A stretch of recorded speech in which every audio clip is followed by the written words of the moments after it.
Friends, कैसे हैं आप सब। चलिए शुरू करते हैं। कैसे करें स्टार्टअप बिजनेस शुरू, पार्ट 8 में आपका स्वागत है।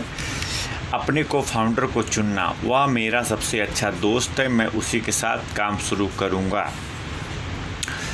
एक बिजनेसमैन के रूप में यात्रा करते हुए मेरी दूसरी सबसे बड़ी गलती थी कि मेरा अपने को फाउंडर को चुनने का तरीका शुरू करने से पहले अपने क्यों को नहीं जानना मेरी पहली गलती थी। मेरा को फाउंडर कॉलेज में मेरा क्लासमेट था। हम 5 साल से अच्छे दोस्त थे और मैं जानता था कि वह काफ़ी अक्लमंद, प्रेरित और समर्पित है। हमारी स्किल्स एक दूसरे के पूरक थी और जिम्मेदारियां का बंटवारा आसान था। मैं बिजनेस डेवलपमेंट और सेल्स का काम देखता था, जबकि वह प्रोडक्ट डेवलपमेंट और इंजीनियरिंग का इंचार्ज था। इससे बेहतर को फाउंडर और कौन हो सकता है। समय बीतने के साथ ही हमें पता चला कि बिजनेस शुरू करने की हमारी प्रेरणाएं अलग अलग थीं। कंपनी के लिए हमारा विज़न भी पूरी तरह अलग था। हम में से कोई भी गलत नहीं था, लेकिन हमारे विचार एक सीधी रेखा में नहीं थे। नतीजतन हम अपनी कंपनी के भविष्य के लिए एक रोड मैप नहीं बना पाए और इस कारण हमने परेशानियां उठाई, कंपनी ने परेशानियां उठाई। आपके स्टार्टअप का सबसे बड़ा निर्णय, आपकी लाइफ का सबसे बड़ा निर्णय होता है कि आप किस से शादी करेंगे। स्टार्टअप शुरू करते वक्त आपको सबसे बड़ा निर्णय होता है कि आपको को फाउंडर कौन होता है। एक बिजनेसमैन के रूप में अपने को फाउंडर को चुनते समय आपको बहुत विचारशील और सावधान होना चाहिए। एक एंजल इन्वेस्टर के रूप में मेरा पाला कई स्टार्टअप से पड़ता है। जब मैं उनका आकलन करता हूं तो मेरा पहला क्राइटेरिया होता है, जो सबसे ज़्यादा इम्पोर्टेंट भी है, उनकी फाउंडिंग टीम के सदस्य। उनकी फाउंडिंग टीम की क्या ताकतें हैं। अगर एक बार के लिए बिजनेस आइडिया को छोड़ दिया जाए तो क्या मैं इनको फाउंडर पर दांव लगाऊंगा? अगर इस सवाल का जवाब नहीं होता है तो मैं आइडिया का आकलन ही नहीं करता। किसी स्टार्टअप में आप बाद में सब चीज़ों को बदल सकते हैं, प्रोडक्ट, सेवाएं, कर्मचारी, यहाँ तक कि खुद आइडिया को भी, लेकिन आप उसकी फाउंडिंग टीम को नहीं बदल सकते। फाउंडिंग टीम की असल स्टार्टअप है। यह कंपनी का दिल भी है और आत्मा भी। अगर फाउंडिंग टीम ही मजबूत नहीं है तो स्टार्टअप का भविष्य असफलता के सिवा कुछ और नहीं होगा। पॉल ग्राहक एक जाने माने एंजल इन्वेस्टर और वेंचर कैपिटलिस्ट हैं, जो एक seed capital firm Y Combinator के फाउंडर हैं। उनके लिखे निबंध बेहद शानदार और जानदार होते हैं और उन्हें पढ़ने की सलाह दी जाती है। एंजल निवेश पर लिखे उनके एक निबंध में उन्होंने लाजवाब तरीके से इसका खाका खींचा है। निवेशकों के बीच चलने वाली यह एक अंतहीन बहस है कि उनमें से ज़्यादा महत्वपूर्ण कौन है, लोग या आइडिया, या सीधे शब्दों में कहें मार्केट। कुछ लोग जैसे रॉन कॉनबे कहते हैं कि लोग ज़्यादा मायने रखते हैं। आपका आइडिया कभी भी बदल सकता है, लेकिन लोग कंपनी की नींव होते हैं। जबकि मार्क एडिसन कहते हैं कि अगर प्रोडक्ट का मार्केट हॉट है तो वो ठीक ठाक से फाउंडर होने पर भी उसे ही चुनेंगे, ना कि एक ख़राब मार्केट और बढ़िया फाउंडर वाली कंपनी को। मेरे ख्याल से आपको कॉनबे की बात माननी चाहिए और लोगों पर दांव लगाना चाहिए। यह जानना बहुत ही हैरानी भरा है कि कारोबारी अपने को फाउंडर को चुनते समय कितनी लापरवाह होते हैं।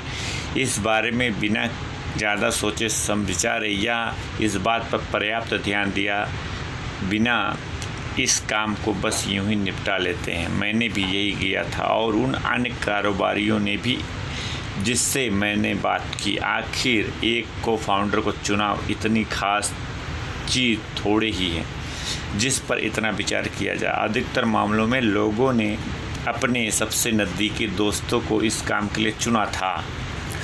नया बिजनेस बनाने के लिए साथ काम करने में इनमें से कई टीमें सफल रहीं, लेकिन कई फेल हो गईं। कुछ ने शुरुआत में अच्छा किया लेकिन बाद में असफल हो गई। जब बिजनेस मुश्किलों के दोराहे पर आकर खड़े हो जाए तो उन्हें करो या मरो जैसी स्थितियों का सामना करना पड़ता है। जब कोई जब आप कोई चीज़ शुरू करते हैं तो सबसे पहला और सबसे महत्वपूर्ण निर्णय जो आप लेते हैं वो यह होता है कि आप उस काम को किसके साथ शुरू किया जाए। एक को फाउंडर को चुनना शादी करने के समान है और अपने साथी फाउंडर के साथ विवाद तलाक जितना ही बदसूरत हो जा सकता है। अगर फाउंडर के बीच अंतर पैदा हो जाए तो इसका खामियाजा कंपनी को भुगतना पड़ता है। पीटर थिल ने एक को फाउंडर को चुनने की तुलना शादी से की है, लेकिन मेरे विचार से यह ऐसा है मानो दो लोग बिना शादी किए या अन्य किसी सामाजिक कानूनी बंधन में बंधे बच्चे को जन्म देने के बारे में सोचें। बच्चों को जन्म देना और उसे पाल पोस कर बड़ा करना एक मुश्किल काम है जिसके लिए बहुत ज़्यादा समर्पण, पैशन और एनर्जी की ज़रूरत होती है। इसके लिए जीवन में दो लोगों के लक्ष्यों और प्राथमिकताओं को एक ही लाइन में होने की ज़रूरत होती है। शादी जैसा एक सोशल या लीगल कॉन्ट्रैक्ट इसके निर्माण में सहायता करता है, लेकिन यह दोनों पेरेंट्स के बीच एक बंधन की तरह काम करता है। कम से कम कुछ समय के लिए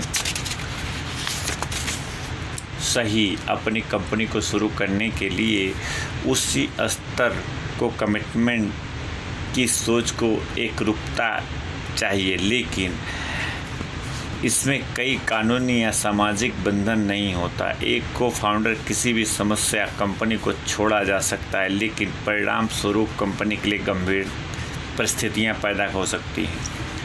क्या आप अकेले यह कर सकते हैं? क्या वाकई आपको अपने बिजनेस के लिए को फाउंडर की ज़रूरत है?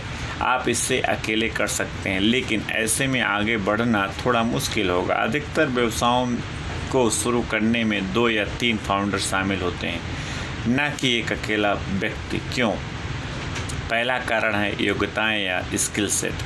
हमने 2 के नियम के बारे में चर्चा की थी। स्टार्टअप के अस्तित्व के 2 महत्वपूर्ण स्किल सेट जरूरी होते हैं। यह सेट प्रोडक्ट डेवलपमेंट और सेल्स हो सकता है, विषय के बारे में अनुभव और सेल्स हो सकता है, विषय में विशेषज्ञता और संचालन, या कोई अन्य कॉम्बिनेशन हो सकता है। हम में से अधिकतर लोग किसी एक चीज़ में बढ़िया काम कर सकते हैं, 2 या 3 में अच्छे हो सकते हैं और बाकियों में औसत या ख़राब हो सकते हैं। लेकिन एक स्टार्टअप की ऊंची गुणवत्ता की ही ज़रूरत होती है। इसके लिए सिर्फ अच्छा या औसत काफ़ी नहीं होता। अगर आप ज़बरदस्ती खुद को नए फील्ड में ज़्यादा दूर तक खींचते हैं तो एक फाउंडर के रूप में शायद कंपनी को सपोर्ट करने के बजाय आप उसे नुकसान ही पहुंचाएंगे। यहाँ अपनी ईगो से थोड़ा सावधान रहें। हो सकता है आप गर्व से फूलकर कहें, जितना मुझे जानना चाहिए वह सब जानता हूँ। लेकिन क्या वाकई सच है? शायद, लेकिन अधिकतर मामलों में नहीं। दूसरा कारण है कि काम के घंटे।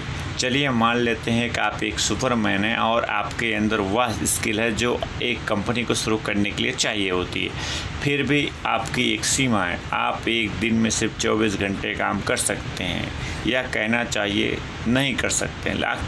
आखिरकार सुपरमैन को भी तो सोने की ज़रूरत होती है। एक स्टार्टअप के रूप में आपको प्रोडक्ट के विकास, सेल्स और संचालन के लिए एक ऊंचा स्टैंडर्ड बनाए रखना होता है। आप एक छोटी कंपनी हैं और आपको अपनी जगह बनाए रखने के लिए हर क्षेत्र में कड़ी प्रतियोगिता करते हुए आगे बढ़ना है। अगर आप इतना सब कुछ अकेले करने की कोशिश करेंगे तो यह आपको काफ़ी भारी पड़ेगा।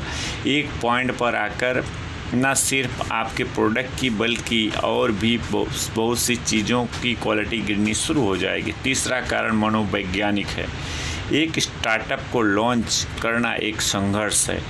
यह संघर्ष आपको पूरी तरह थका देता है। आपको इस यात्रा में एक साथी की ज़रूरत होती है और जिसके साथ आप बात कर सकें और सबसे मुश्किल विषयों पर चर्चा कर सकें। इस बोझ को बांटने के लिए और उन कामों को करने के लिए जो आप नहीं कर सकते, आपको एक पार्टनर चाहिए ही होता है। इस मुश्किल से पार पाने के लिए आपको शुरुआत से ही एक सच्चे साथी की ज़रूरत होती है। अगर आप अकेले आगे बढ़ने के लिए बारे में सोच रहे हैं तो ज़रा ठहरें और इस पर दोबारा विचार करें। आखिरकार निर्णय तो आपको ही लेना है, लेकिन आपको इसके जोखिमों के बारे में पता होना चाहिए। आपका बेस्ट फ्रेंड या जीवन साथी हमेशा सबसे अच्छा को-फाउंडर नहीं होता है। क्या आपके संभावित को-फाउंडर की लिस्ट में आपके 5 सबसे खास दोस्तों की इर्द-गिर्द घूमती है? ऐसा करने वाले आप अकेले नहीं हैं। अधिकतर कारोबारी अपने लिए एक बढ़िया को-फाउंडर ढूंढने के लिए इसी तरीक़ों का इस्तेमाल करते हैं। हकीकत में प्रोफेशनल केमिस्ट्री व्यक्तिगत केमिस्ट्री से बहुत अलग होती है। सोशल माहौल में आपको एक व्यक्ति बहुत बढ़िया लग सकता है, जैसे आपके हाथ ट्रिप पर जाने या मौज मस्ती करने के लिए, लेकिन उसी व्यक्ति के साथ व्यावसायिक वातावरण में काम करना बहुत ही अलग तरह का और सिरदर्द पैदा करने वाला अनुभव हो सकता है। इसी प्रकार ज़रूरी नहीं कि जीवन साथी या परिवार का आपका पसंदीदा सदस्य भी एक को-फाउंडर के रूप में आपकी बेस्ट चॉइस साबित हो, सिर्फ इसलिए क्योंकि आप उन्हें कई सालों से जानते हैं और उनके साथ आपका रिश्ता है। इसका यह अर्थ नहीं कि एक बिजनेस को शुरू करते हुए भी वो आपके साथ एक अच्छी टीम बना पाएंगे। इस बात की संभावना पर विचार करना काफ़ी महत्वपूर्ण है कि अगर आपको स्टार्टअप के साथ कुछ गलत हो जाए तो हो सकता है कि यह आपके व्यक्तिगत संबंधों पर भी विपरीत असर डाले और आपको दोहरी मार झेलनी पड़े। क्या आप ऐसा रिस्क लेना चाहेंगे? असफल होने का तनाव बहुत बड़ा हो सकता है और मजबूत से मजबूत संबंध भी इस दोहरे असर को झेलने में असफल हो सकते हैं। यहाँ मुझे गलत मत समझिए, यह भी हो सकता है कि आपके परिजन दोस्त आपके लिए सबसे बढ़िया चॉइस साबित हो, लेकिन आपको निष्पक्ष तरीके में से आकलन करते हुए अच्छी तरह सोच समझकर एक तर्कसंगत और सही निर्णय लेना चाहिए। क्या आप अपने प्रोडक्ट को डेवलप करने के लिए घंटों तक काम कर सकते हैं? क्या आप एक बिजनेस के लिए अपने विज़न पर एक दूसरे से सहमत हो सकते हैं? क्या आप किसी बात से असहमत होते हुए भी उस पर पूरी एनर्जी से काम कर सकते हैं? उनका आकलन भी उतना ही कड़ाई से करें जैसे आपने किसी नए व्यक्ति का किया होता।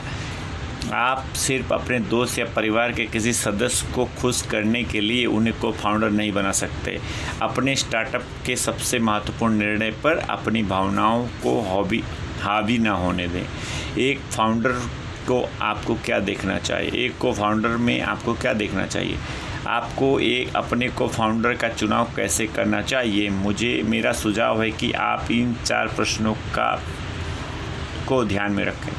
नंबर 1, क्या बिजनेस के लिए ज़रूरी उनके स्किल्स आपके अपने स्किल्स के पूरक हैं?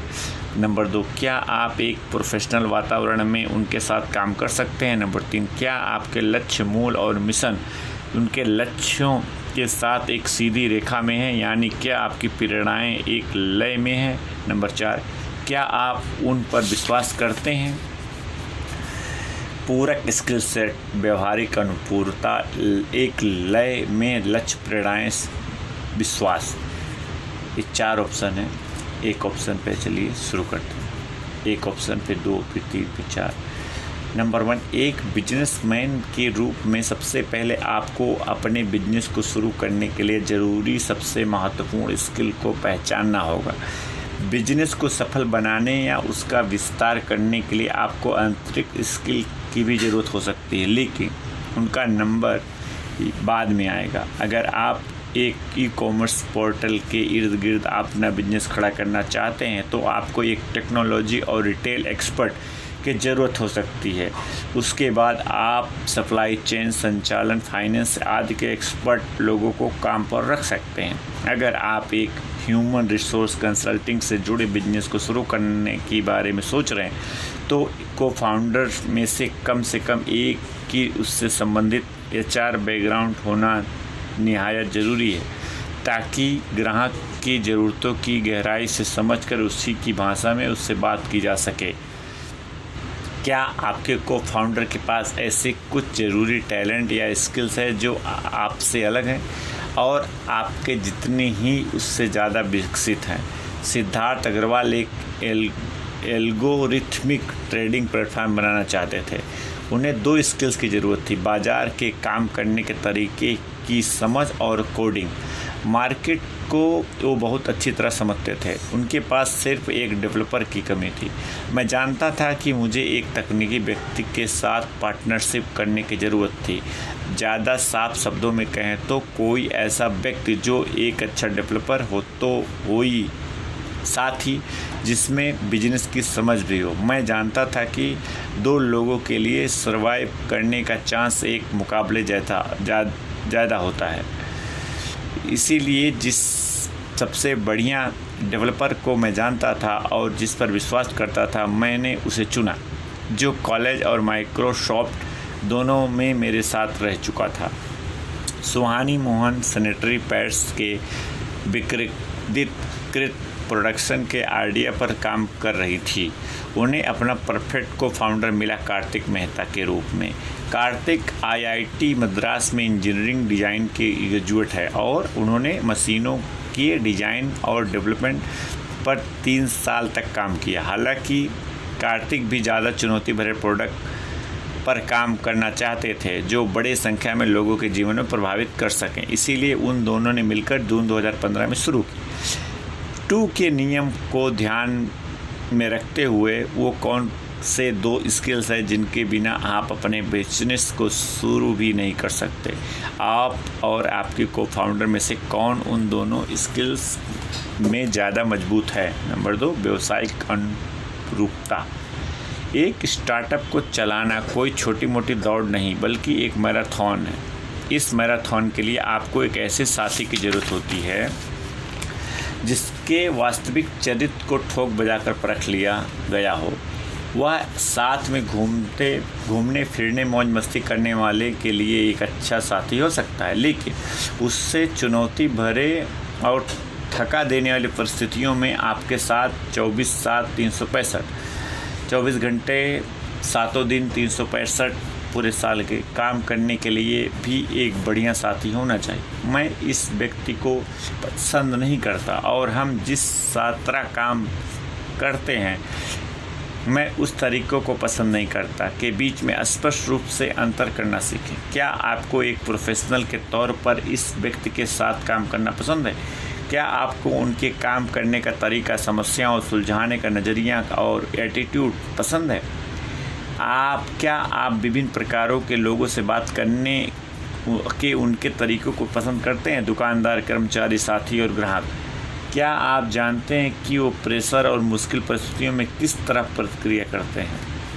अगर आपने अपने होने वाले को फाउंडर के साथ एक प्रोफेशनल वातावरण में कभी काम नहीं किया है तो आपको उनकी प्रोफेशनल पर्सनालिटी को समझने में मुश्किल हो सकती है। उनके कलीग और जिन लोगों ने उनके साथ काम किया हो उनसे बात करें और उनकी कमियों को, ताकतों को समझने की कोशिश करें। अपनी तरफ से पूरी सावधानी बरतें। आपकी ज़िंदगी के एक खूबसूरत सपने को साकार होने के लिए यह जीवन मरण का प्रश्न है। अगर आपको यह लग रहा है कि मैं एक तरफा बात कर रहा हूं, तो मैं आपको याद दिला दूं कि आपके को फाउंडर या फाउंडर्स को भी इस बात में यकीन होना चाहिए कि आपकी यह पार्टनरशिप काम करेगी। दूसरे शब्दों में, आपके स्टार्टअप के सही तरीके से काम करने के लिए उन्हें भी आपके लिए यह सावधानी बरतनी हो चाहिए। अगर वो या नहीं कर पा रहे हैं तो बेहतर होगा कि आप उनसे ऐसा करने का आग्रह करें। नंबर 3, एक लय में लक्ष्य प्रेरणाएं। क्या आप एक बिजनेस को शुरू करने के लिए अपने भावी को फाउंडर को प्रेरणाओं को समझते हैं? क्या उनके कारण आपके कारणों के साथ मेल खाते हैं? क्या आप समझते हैं कि वो किस प्रकार का बिजनेस खड़ा करना चाहते हैं? क्या यह आपके विज़न में मेल खाता है? अगर आपके को फाउंडर की प्रेरणाएं वास्तविक और पर्याप्त मात्रा में मजबूत नहीं हैं तो हो सकता है कि वो सफलता के लिए पर्याप्त प्रयास ही ना करें और यह काम को बीच में ही छोड़ दें।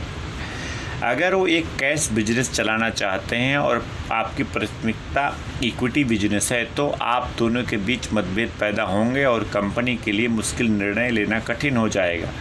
किसी दूसरे के लक्ष्यों को, वैल्यूज़ को समझना आसान काम नहीं है।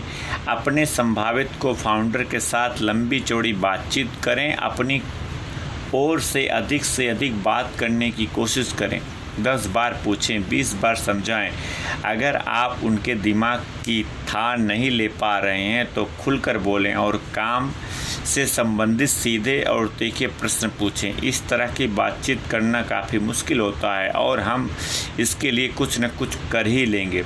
जैसे जवाब देकर उससे कन्नी काट लेना आसान है, लेकिन याद रखें किसी भी तरह की गड़बड़ियां और परेशानियों को अभी समझ लेना ज़्यादा बेहतर है, इसके बजाय कि 2 साल बाद आप उन्हें समझें, जब परिस्थितियों उनके आपके नियंत्रण से बाहर हो चुकी होंगी। नंबर 4, विश्वास।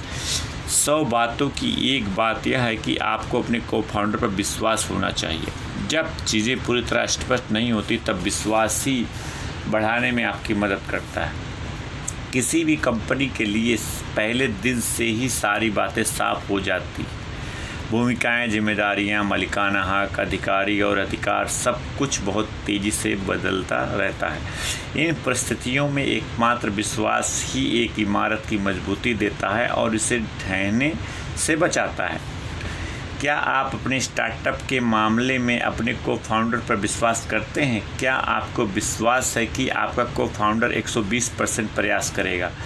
क्या आपको विश्वास है कि आपका को फाउंडर मुश्किल परिस्थितियों को झेल पाने में सफल होगा?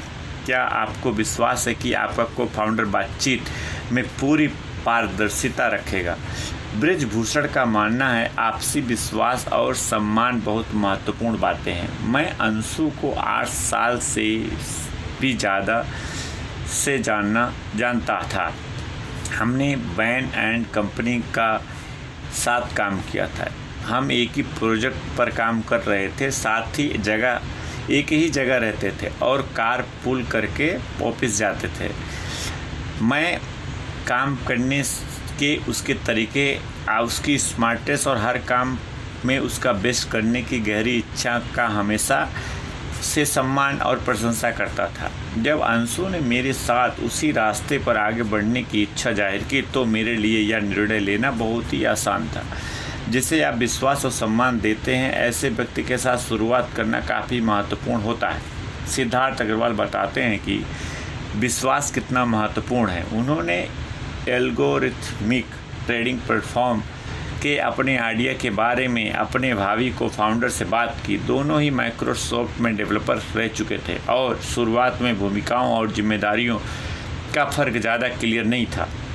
सिद्धार्थ इस बात को समझ रहे थे, लेकिन फिर भी वो उसके साथ आगे बढ़े क्योंकि वो और उनका को फाउंडर एक दूसरे पर विश्वास करते थे और उनका यह मानना था कि दोनों मिलकर कंपनी के लिए सही निर्णय ले पाएंगे। हमने अपनी भूमिकाओं को स्पष्ट रूप से नहीं बांटा था क्योंकि इतना समय साथ काम कर चुके होने के कारण हम दिल से एक दूसरे पर विश्वास करते थे। जिस भी चीज़ पर निर्णय लेने की ज़रूरत पड़ती थी उसे हम आपस में सलाह मशवरा करके एक राय पर सहमत हो जाते थे। आज भी हम सही निर्णय लेने के लिए एक दूसरे पर विश्वास करते हैं और यदि किसी एक को यह गलत लगता भी है तो हम उसे फैसले को मानते हैं। Founder prenup. तो अपने चारों संकल्पों को इंटरसेक्शन से अच्छी तरह देखा परखा और आखिरकार अपने सपनों को फाउंडर को ढूंढ निकाला। अब क्या आगे बढ़ने के लिए आपने को फाउंडर या फाउंडर्स के साथ कुछ महत्वपूर्ण मुद्दों पर सहमत होना ज़रूरी है।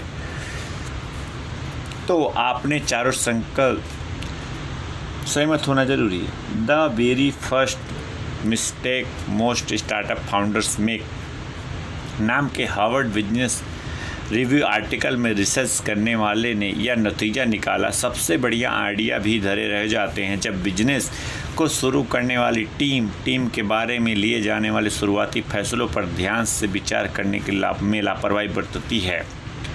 संबंध, भूमिकाएं और वो इनाम जो फाउंडर को एक जीतने वाली टीम बनाते हैं। आपको अपने को फाउंडर के साथ एक प्रीनम की ज़रूरत है।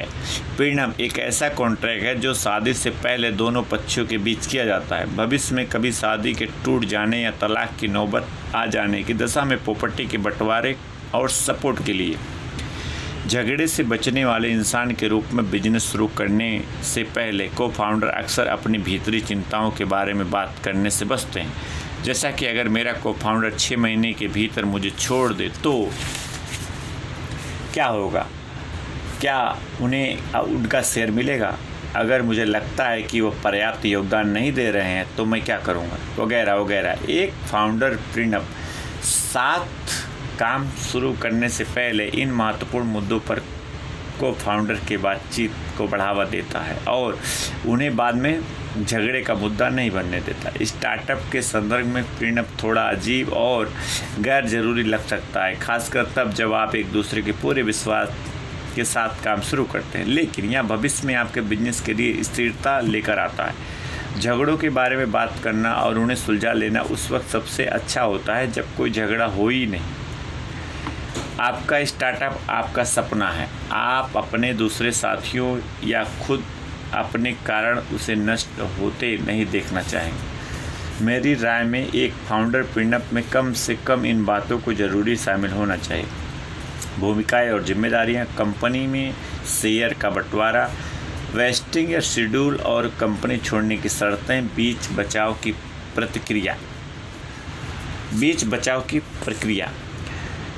अब हम इन सब के बारे में विस्तार से बात करते हैं। कृपया ध्यान दें कि मैं यह सिर्फ एक गाइडलाइन दे रहा हूं कि एक गाइडलाइन को एक शुरुआती पॉइंट के रूप में उपयोग किया जाना चाहिए।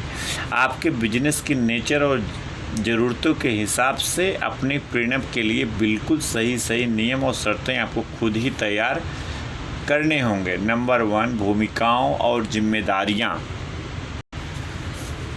एक प्रीनप में हर को फाउंडर की भूमिकाएं और जिम्मेदारियों को स्पष्ट रूप से शामिल किया जाना चाहिए। सिर्फ टाइटल दे देना काफ़ी नहीं होता। यह बात बिल्कुल साफ होनी चाहिए कि कौन क्या करेगा। इससे स्टार्टअप के हर पार्टनर के योगदान को नापने में मदद मिलेगी जब आपको कंपनी में उनके शेयर का निर्धारण करना होगा। एक तकनीकी स्टार्टअप में खासकर उससे शुरुआती चरण में महत्वपूर्ण भूमिकाएं इस प्रकार हैं: चीफ टेक्नोलॉजी ऑफिसर CTO।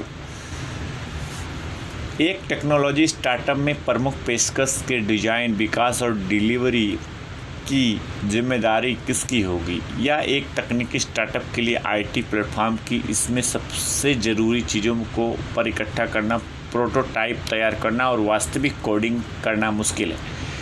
अगर आप एक सॉफ्टवेयर प्रोडक्ट बना रहे हैं, कंपनी जैसे मैच्योर होगी, चीफ प्रोडक्ट ऑफिसर की भूमिका के लिए एक व्यक्ति की ज़रूरत महसूस की जा सकती है जो सिर्फ प्रोडक्ट के विकास और अपनी पेशकश के ग्राहकों के लिए ज़्यादा उपयोगी बनाने में ध्यान केंद्रित कर सके। Chief sales officer CSO product या सेवा के लिए सेल्स और बिजनेस डेवलपमेंट किसके अंडर में रहेगा? सही लीड जनरेशन का हिसाब कौन लाएगा? इसमें कस्टमर लीड सेल्स का पूरा प्रोसेस, डेमो, ग्राहकों तक डिलीवरी और कस्टमर सपोर्ट शामिल है। Chief finance officer CFO company के लिए कैश की व्यवस्था, अकाउंट्स, पैसा जुटाना और फाइनेंशियल प्रोजेक्ट बनाने का काम कौन करेगा?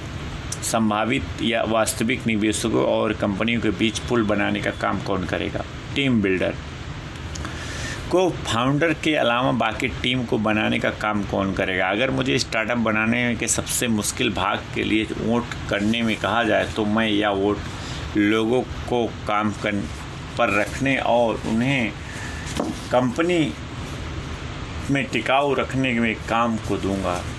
आपको इस काम के लिए अलग से एक को फाउंडर की ज़रूरत होगी।